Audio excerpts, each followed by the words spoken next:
Saladin Parnasse prolonge au KSW. On attendait la nouvelle, on savait que le contrat au KSW était fini et qu'il hésitait a priori entre trois promotions. On s'attendait à prolonger KSW, signer au PFL ou bien rentrer à l'UFC. Alors on va faire un petit résumé. On va dire les termes. Évidemment, en tant que fan de MMA, on ne peut être que déçu et frustré. Je pense que tous les fans de MMA évalue Saladin Parnasse comme l'un des gros prospects européens. Et pour les fans français et francophones, ben forcément, en tant que gros prospect français, on voulait le voir se tester face aux meilleurs maintenant. Et ça, c'était l'UFC. C'est l'UFC qui nous aurait offert ça. Donc, en parlant un peu dans l'émotion, en parlant en tant que fan du sport, il y a clairement une déception et une frustration. Je pense qu'il y a très très peu de gens qui ne seront pas frustrés par cette annonce et qui ne seront pas déçus par cette annonce. Parce qu'encore une fois, en tant que fan de sport, tu veux voir les meilleurs affronter les meilleurs. Et là où ça se passe, c'est uniquement à l'UFC. Maintenant, parlons plus perso. Ne parlons pas fan de sport sans la moindre empathie, sans la moindre sympathie, sans la moindre bienveillance envers les combattants. Parlons aussi en tant qu'humain. Est-ce un choix incompréhensible? Pas du tout. Pas du tout. Moi, je le comprends et je le supporte même, son choix. Pour plusieurs raisons. Clairement, le choix est financier. Ça, le choix n'est pas sur le challenge sportif. Impossible que Saladin nous dise « Ah, j'ai fait ça parce que le meilleur challenge sportif est au KSW ». Non, non, non. Il a fait ce choix parce que c'est financier, parce que c'est confortable. Peut-être que financièrement, il aurait pu hésiter entre le PFL et le KSW, qu'il allait vers le KSW parce que il a déjà sa routine là, il est mis en avant, il connaît le respect qu'on lui donne là-bas et qu'il y a une partie confort aussi dedans, mais il y a aussi la partie financière et ça c'est sûr et certain. Et est-ce qu'on peut réellement lui en vouloir?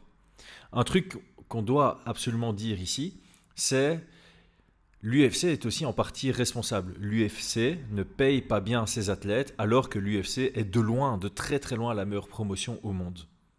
Le fait qu'il ne soit pas capable de concurrencer ce que met le KSW sur la table pour Saladin, ça pose quand même question.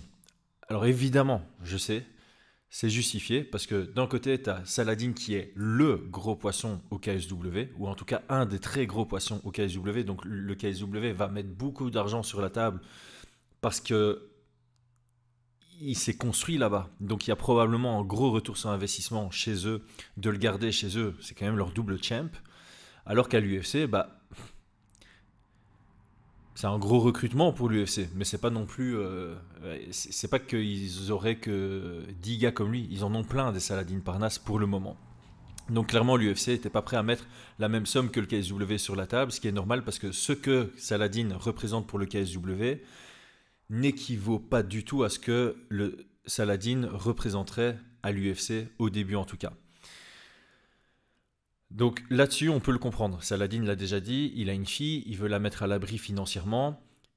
Il n'a que 26 ans, et ça c'est le gros argument. Pour moi, ça c'est le gros argument. S'il avait 32 ans, c'est autre chose. Il n'a que 26 ans, ce qui fait que là, il prolonge au KSW. Je sais, j'ai pas le détail du contrat, mais c'est pas un contrat à 10 ans. C'est pas non plus un contrat sur 2 combats. J'imagine que c'est un contrat qui fera minimum 18 mois, probablement 2 ans. Je pense qu'au KSW, par défaut, c'est 4 combats et 2 ans. Bon, évidemment, avec Saladin, ça peut être différent. Mais partons du principe que c'est un contrat de 2 ans, ou même de 3 ans. Il va sortir du contrat, il aura encore que 28-29 ans. Il sera encore en dessous des 30 ans, c'est encore considéré comme jeune. Alors il y a un certain kilométrage, certes, et là on va y venir aussi.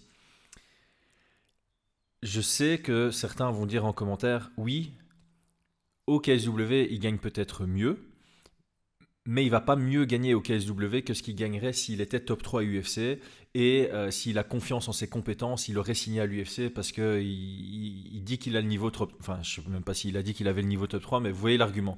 C'est en signant à l'UFC, s'il fait une ascension vers le top 3, il gagnerait mieux qu'au KSW. Alors j'ai déjà dit que oui, mais si tu as besoin de 5 combats pour arriver à un salaire similaire à l'UFC que ce que tu as au KSW, c'est-à-dire que ces 5 combats, tu as un manque à gagner qui est énormissime et donc tu as peut-être besoin de 9-10 combats avant d'être à égalité avec ce que tu vas gagner au KSW de manière sûre.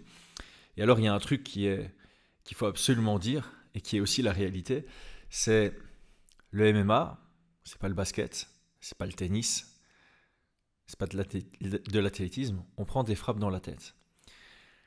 Si tu es mieux payé pour combattre des gars qui sont moins forts, tu as aussi une moins haute probabilité de te blesser, de prendre des KO, d'avoir des séquelles long terme.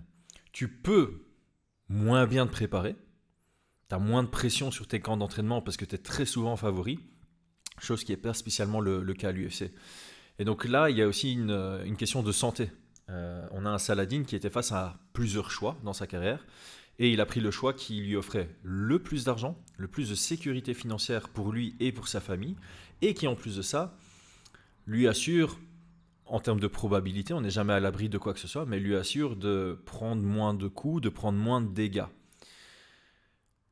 Alors il y a le contre-argument, il est champion, donc il fait des combats en 5 rounds, c'est plus compliqué que des combats en 3 rounds, etc. etc.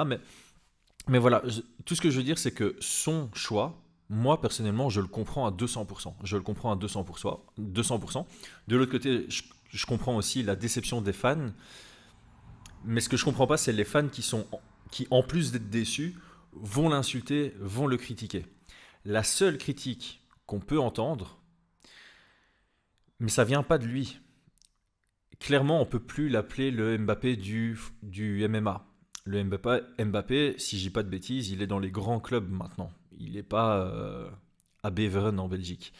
Il a un gros talent, il a un gros potentiel, mais en restant au KSW, tu peux pas avoir le beurre et l'argent du beurre. Là, il a l'argent du beurre, mais il peut pas avoir le beurre, on va dire ça comme ça. On peut pas le mettre dans le top 3 des meilleurs athlètes de MMA français. On ne peut pas, tout simplement. Peut-être qu'il l'est, peut-être qu'il a le niveau, peut-être même que c'est le meilleur combattant français. Mais pour le prouver, il faut de l'adversité. Donc c'est juste ça, c'est juste une question de savoir se positionner. Moi, je comprends Saladin, je comprends la frustration des fans parce que je suis aussi frustré. J'aurais vraiment voulu le voir maintenant à l'UFC se tester face à Dedan Ige. C'était ça la rumeur qui courait un petit peu. Et j'aimerais juste qu'il y ait ce truc de « Ok, on te comprend. On comprend le choix à 100%. J'ai expliqué les raisons pourquoi.